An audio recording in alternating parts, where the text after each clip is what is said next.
Good morning, students. Morning, sir. Good morning, sir.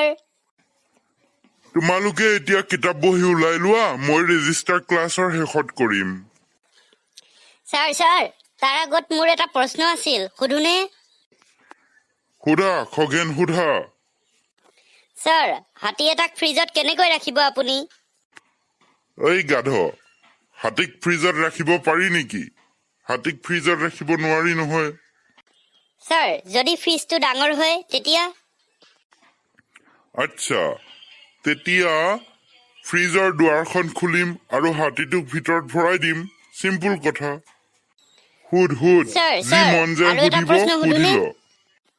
Sir, গাধ এটাক কেনেকৈ ফ্ৰিজত ৰাখিম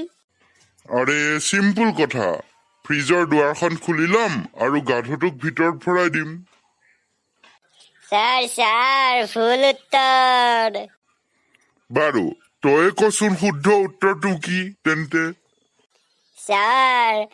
আগতে হাতীটোক ওলাই ল'ব লাগিব নহয় হাতীটোক আগতে বাহিৰ কৰি ল'ম তাৰ পাছতহে আমি গাধটোক ভৰাব পাৰিম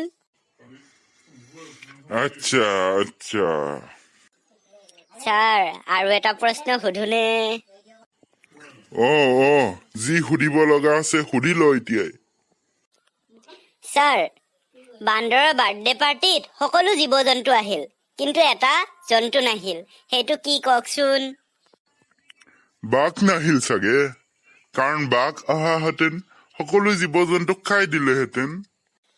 Sir, আকৌ ভুল উত্তৰ Sir, গাধ নাহিল কাৰণ গাধটোক আমি ফ্ৰিজতে ভৰাই থৈছিলো